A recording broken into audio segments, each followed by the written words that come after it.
But my mama seen a snake in the grass, and a snake does only one thing. It's to shed its skin to become a bigger snake. When your mama tell you, don't marry that woman, get away from that woman, stay away from that woman. Cause your mama sees something you don't see.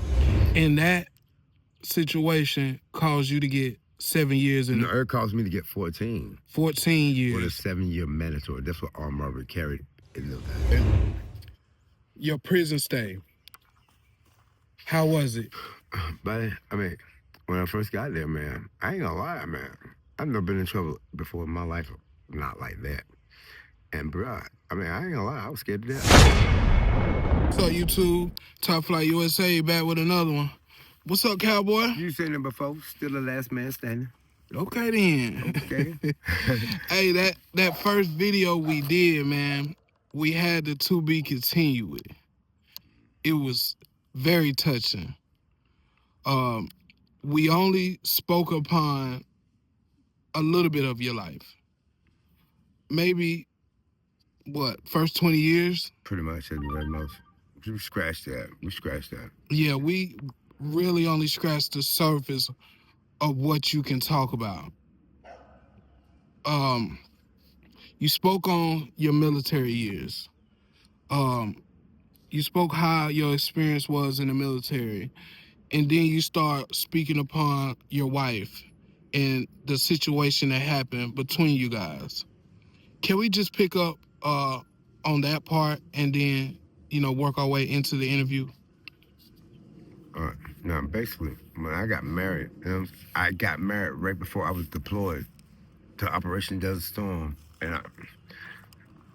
I only stayed in the Persian Gulf for 5.5 months.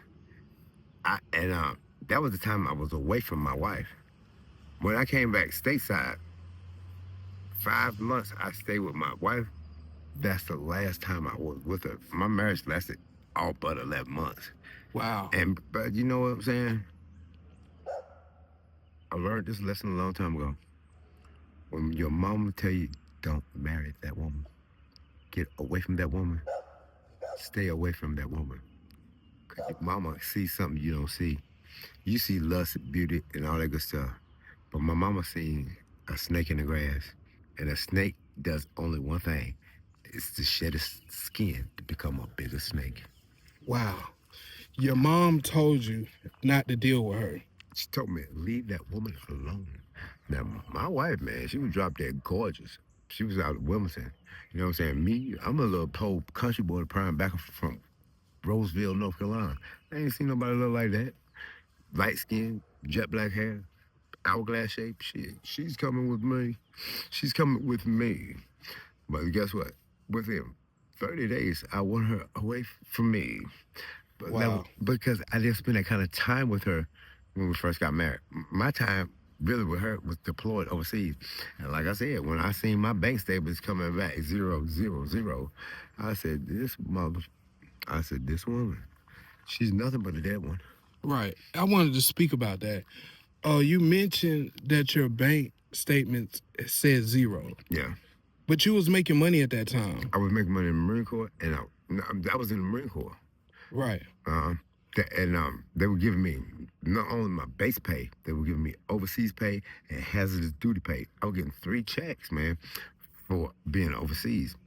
And bro, I'm telling you, that was over like $1,500 a month. Now, back then, that was a lot of money. We talking about in '89. Right. And look, and when you see your money just disappear before your very eyes, and she's back there by herself with your money, only thing you can think about is she's spending it on and having the time of her life while you sacrificing yours for your country. Right. I can only imagine how many other men went through that situation. I'm gonna tell you one story for real. This Marine came home. Guess what he came home to? This is his wife with a brand new baby that ain't his. Now look at him. Now she thought he was gonna be forgiven. You know what he did? He smiled at her, pat the little fella on the head, went out to his truck, got his sword, and cut off That's what he did. Wow. Now, see, she could have did anything before that man came home. She could have sent him a Dear John letter. She could even say, I don't think this is going to work. But to come home, to think that man is going to look another man baby in the face and say, I love you still, that is fantasy. That's Wow. not reality. Exactly. He crashed out. And burned. He crashed and burned. His plane would never fly again. Wow. So when you But he didn't get out one day. That was a crime of passion. okay. Yeah, I would think so because he was in a hard situation to deal with. Man, that man suffered from post-traumatic stress disorder, and telling him all the lies that he wanted to hear, and then he come back to see the truth, sitting right beside you. Okay, you got to get the truth. I'll see you in the next life. Wow. Okay. Talking about your wife, when you realized your bank statements said zero, what did you do? I mean, they didn't have satellite phones then, so basically all I could do was write, cuss, and express myself. But the thing is, evidently my threats were very effective because when I did come home, she saved 3 months of my pay, but spent the other three. The first three she spent, I mean, on what only God knows. Okay. But the bottom line is, I had like I had close to $5,000 when I came home. Now, when I did come home, everything I bought, she thought she was gonna get it too. Bitch, if you didn't get it out the first three checks, that's too damn bad. Cause I'm not buying you not one stitch of clothing. Wow. You better get to learn how to sew. Wow. I wish you better. I wish you better. What happened to you guys' relationship at that point when you got back? Pretty much, you know what I'm screaming? This is what happened to our relationship. Now, I'm laying here with you. I'm in this house with you on a daily basis. And instead of talking to me about your problem, you're going to go home and talk to your mama about our problem behind our bedroom doors. I'd you or your mama. And you're going to come back with your mama mouth and tell me what I need to do. I want you to do me a favor. Hurry up and get out of my face because you look so much better on that side of the door. Bitch, look here. Tell your mama take care of her husband, but she don't got one. Take care of her boyfriend first before she try to give you some advice. Your mama's by herself for a reason, and you see why? Because you finna be that way too. Wow. So are you saying her mom didn't like you? No, I'm not saying her mother didn't like me. I'm saying why in the hell you can talk to your mama but can't talk to me? Right. I don't get that part. Look here. But you can tell her everything, but you can't tell me nothing. You don't go to bed with your mama, do you? I hope not. But the bottom line is, you go to bed with me, but you can't talk to me. It's the loyalty, trust, and communication are the foundations of any relationship.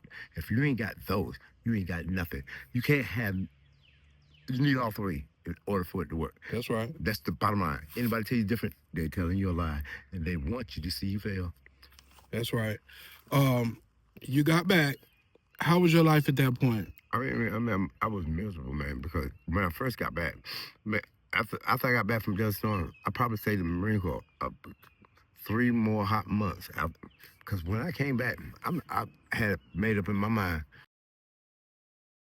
I wanted to get kicked out, to tell you the truth. Wow. I turned into a straight. Yeah. Yeah.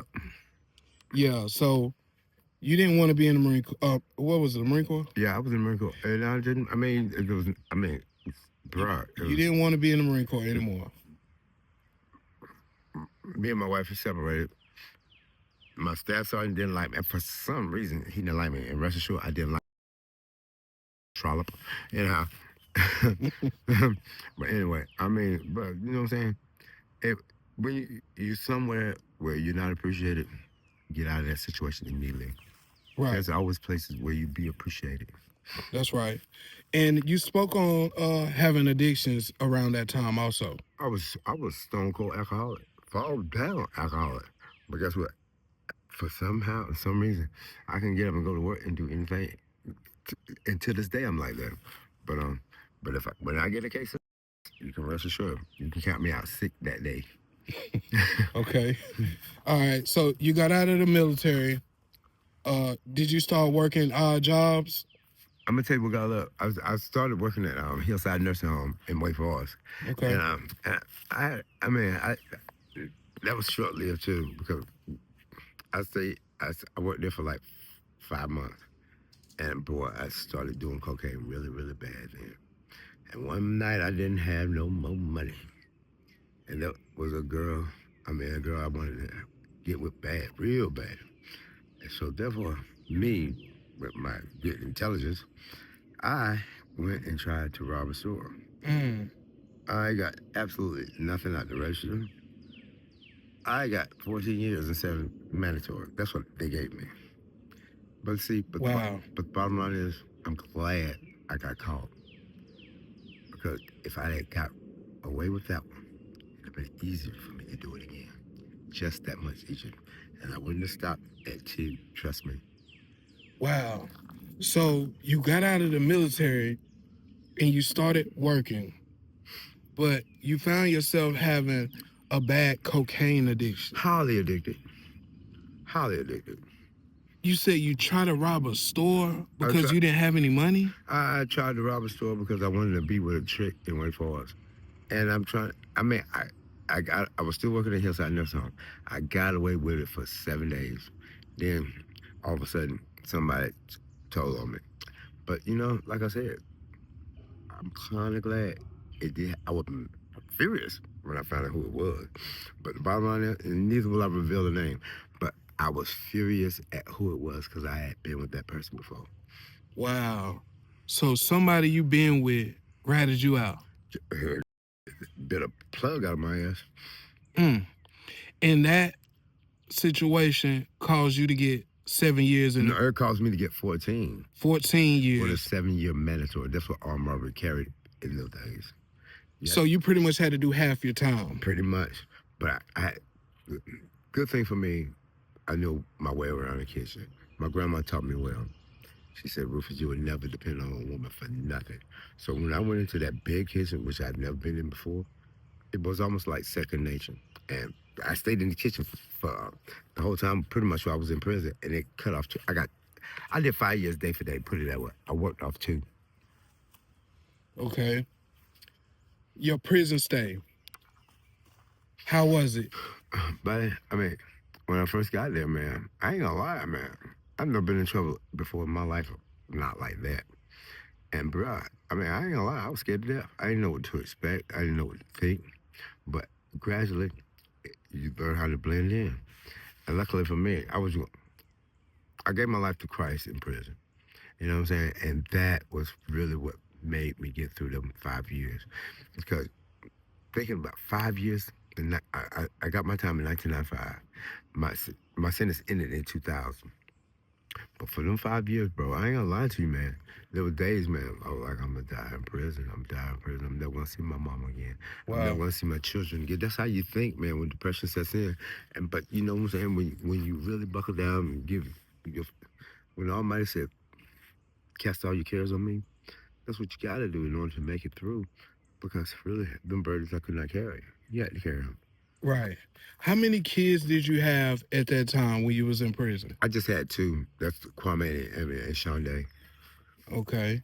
And how old were they when you got out? They were a little bit thing. Oh, when I got out, Mm-hmm. Kwame was like 10, and 2 were like she was 8. She was Okay. 8, man. And but you know what I'm saying? But by that time, I mean, ain't no telling how many people her mother had been with throughout those years. But their mind had already been washed to the fact that I was this and I was that, and I was no good, all that good stuff. But Wow. when I told my children, I'm not gonna sit up here and go throw tick for tat at your mama. But I said, when you old enough, that's only when you're old enough to see life for what it really is, you're gonna see who's on your side and who's not. You're gonna see who gave to you and who didn't. And by the time before both of them graduated, they said, Daddy, you never lied. I said, there's no need. I said, eyes don't lie. Eyes don't lie. My mouth can tell you all you want to hear, but your eyes not lie to you. Right. And in other words, Basically, what you see. is telling them, don't look at things at what they are. See with your heart, with your eyes and you see everything. Wow. That's deep. That's very deep. So you got out of prison. You wasn't with your kids' moms at Hell that no. time. Never again. A couple of times on and off, but it was just for a booty call. Okay. Where did you find your life at getting out of prison? Because that was a major turn in your life. I started back in the church. I went back to the church, and I mean, come on, bro. I mean, when I tell you, I'd rather deal with people in the streets than them imposters that's in that church. Oh my God, they can talk some of the sweetest talk. But if you know the scriptures, you won't be deceived. But I mean, pretty much every woman looking at a new man like he's nothing but the very next thing is Christmas. And you can mess around, whether she's young or old. You can know what 2 days. The third day, she's got you in her bedroom trying to take all the sweat out your body. Wow. I'm so serious. So you found yourself going back to church. Yeah. Are you saying you ran across a few false prophets They, or they ain't false prophets. They can't. They're not even Christians. The bottom line is, look, you know, just like that tree leaves are green. I can't tell you they're blue when I know they're green. You gotta look at them for what they are. But there's some things in this life called chameleons, which can change their colors and blend into the environment. It's camouflage. But a person that knows the scripture will know what they're dealing with, whether they're dealing with a goddamn crow or whether they're dealing with a dove. right? So are you saying that's how you get by in life, by studying the scriptures? But if I didn't know the word of God like I did and like I do now, there's no way I could make it because there's still days which I wish I was never born. There's days I wish I could die now. Wow. But I do know this. No man is going nowhere unless he fulfill all God's holy will. That's just the bottom line. That's right. And why do you feel like that, Cowboy? Because I know him. I mean, I know him and he knows me. Only my heart can see the Almighty, and only the Almighty can see my heart. That's from the beginning of time. But why do you feel like you wanna die now? I, at this very minute, I don't want to die, but there's days like that. You know what I'm saying? You get so depressed, and you get sick. And I tell people all the time, and I don't think about the wouldas, the couldas, and the shouldas. If you could have did it, you would have did it. If you would have did it, you should have did it. Right. So therefore, if you could do nothing about it then, why think about it now? Move. Right. There's nothing in your past that's going to do your future any good. That's right. And not to kind of resurface your feelings or anything like that, but what are some things that make you feel that way? But I mean, the only thing really in this life is really keeping me motivated and going is my mama. And the very thought that, Okay. that I could have did more and still can, it, it kind of destroys me, you know what I'm saying? Because she was everything. She still is. My mother, my lawyer, my first girlfriend, my doctor. I mean, she was everything, my very best confidant. I mean, and to think the way that I turned out, it can be better if I choose to. But sometimes I feel like that love ain't there sometimes. Okay. Because I got, like I said, in every family, if there's multiple children, don't you ever hear nobody say they ain't got no favorite. I love my life. That's a lie. Right out the piss. Mm. Okay. Wow, man. Cowboy, man, you get deep with it, man. I The mean, the thoughts that go across your mind and that we're capturing on this video, it's deep. yeah, I know. But buddy, look here. These are things that life teaches us, and life is the best teacher I know. People can say, especially these young people out here, they want to tell you something. Hurry up and sit down before I knock at you. Please do me a favor. Please do me a favor, man. You can go out here and do wrong if you want to. You can rest assured you're gonna get it back, whether in this life or the one to come. It's like spitting in the wind. It's gonna come back in your face. Mm. Don't say that you didn't see it coming. You gotta prepare yourself because it is coming. Today we call it karma, whatever you want to call it. The bottom line is, you reap what you sow. That's right. I definitely agree. In closing, because this video, man, this is gonna get deeper and deeper, man. You went in on this video. Close us out with a scripture that can keep us focused in life or keep us doing something positive. Can you do that? In the book of Exodus is written, "See now that I am He, and there is no God with me. I kill and I wound and I make alive. Mm. I wound and oh my God, look, I forgot. Get it right. Get it right. For the love of God."